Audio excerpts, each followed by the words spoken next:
This episode is sponsored by Celestron, manufacturer of high-quality telescopes and an industry leader in developing exciting optical products with revolutionary technologies. I'm Kelly Beatty of Sky and Telescope magazine, and tonight we're going on a tour of the stars and planets that you'll see overhead during June.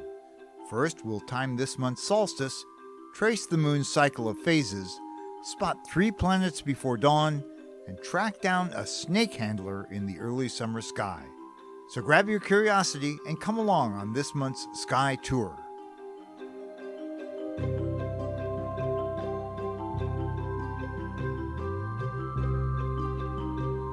First of all, did you get to see the dramatic display of northern lights back in early May? Wow, what a show!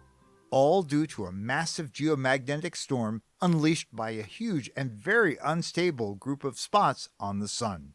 I wish I could predict when that will happen again, but honestly, not even the very best space weather experts can do that.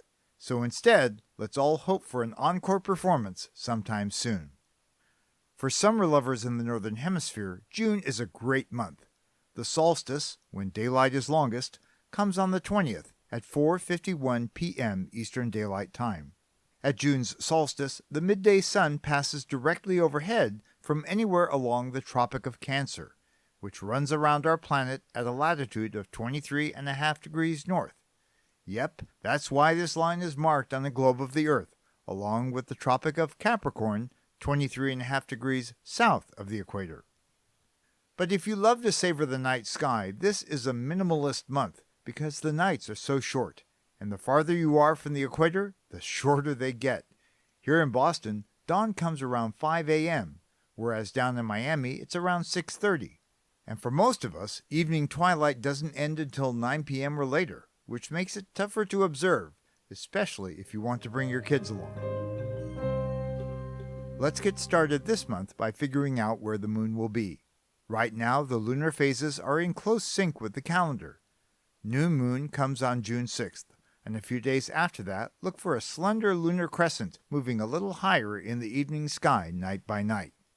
First quarter falls early on the 14th, or late on the 13th if you're out west, followed by the full strawberry moon on June 21st. After that, the moon rises later and later in the evening.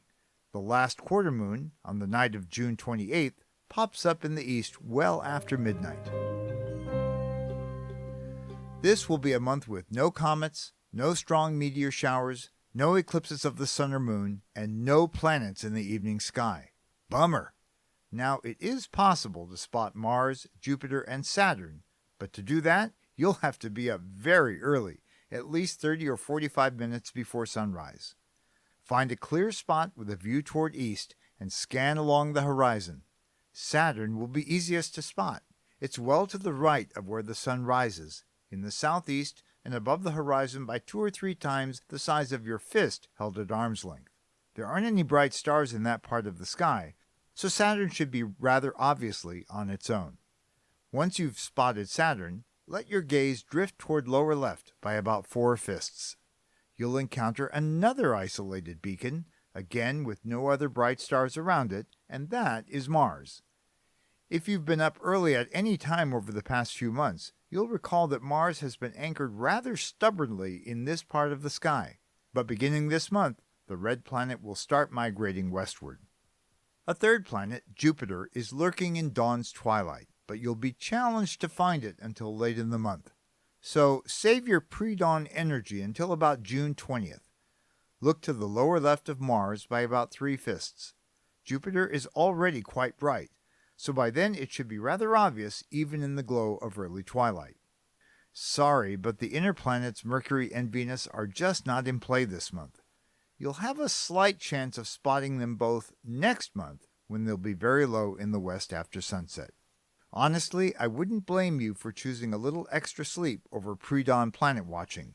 So let's check out the stars that you'll find in the evening sky after sunset. During the first half of June, head outside as the evening twilight starts to deepen and look over in the direction of where the sun set. If you have a clear view toward west, you'll see a couple of bright stars low over the horizon, about 7 fists apart. The brighter one, above the sunset point in the northwest, is a distinctive star called Capella, and the one well to the left and a little higher up is Regulus, the alpha star in the constellation Leo. The crescent moon passes close by it on June 11th. Midway between Regulus and Capella are Gemini's twin stars, Pollux and Castor, seen side by side. All of these stars are sinking from view night by night. They're edging closer to the sun by about 1 degree per day. And why is that? Well, Earth is racing around in its orbit, completing 360 degrees in 365 days, or almost exactly 1 degree per day. And so the sun's apparent motion with respect to background stars is shifting at the same rate.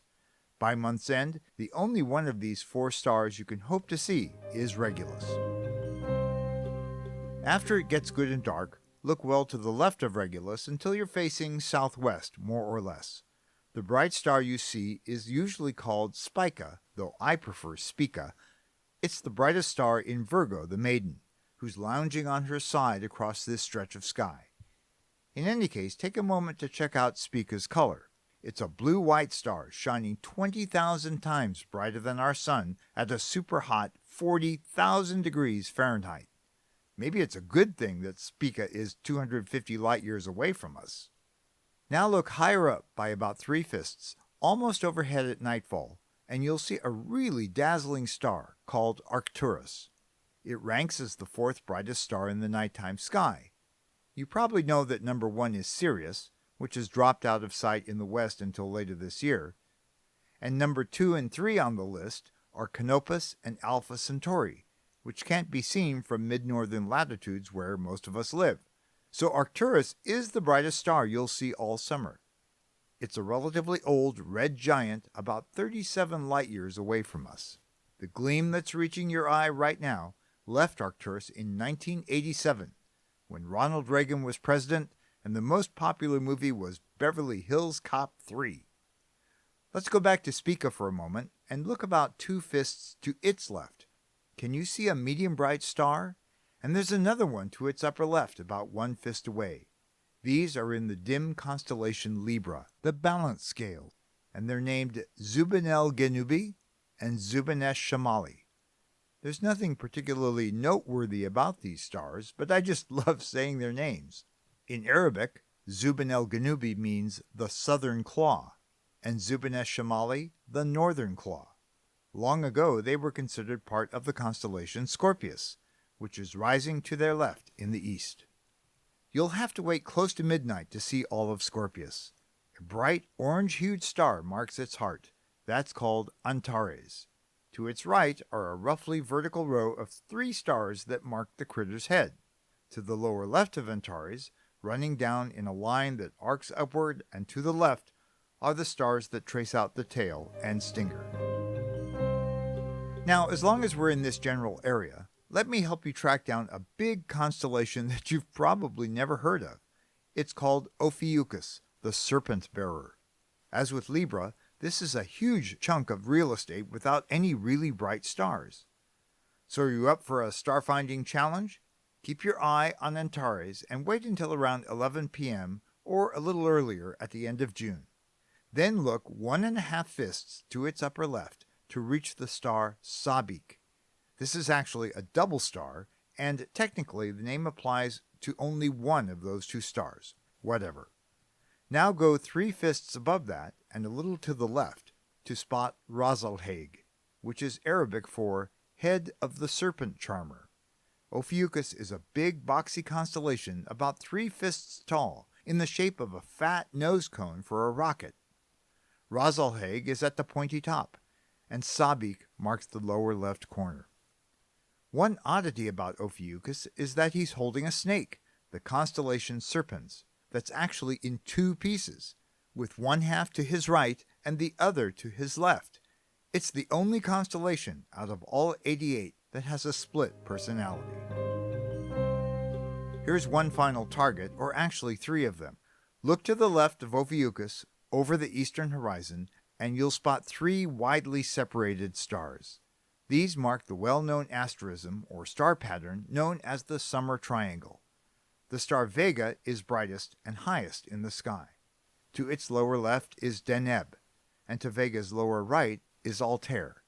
Get used to seeing this famous trio. They'll be with us each night for the next 6 months. That's about it for this month. If you want more tips for viewing the night sky, including a free interactive star chart for any time or date, check out our website, skyandtelescope.org. Now, if you haven't already subscribed, you can find this sky tour on Apple Podcasts, Spotify, Stitcher, or wherever you listen. And if you've enjoyed this episode, could you please leave a rating or review? It will help spread the word about Sky Tour, and I really welcome your feedback. And if you want to explore the solar system and universe more deeply, check out the full line of binoculars and telescopes available at Celestron.com. Sky Tour is a production of Sky and Telescope, a division of the American Astronomical Society, and it's produced by me, Kelly Beatty. Next month, I'll tell you what the Brazilian flag has to do with astronomy. Until then, I wish you clear skies.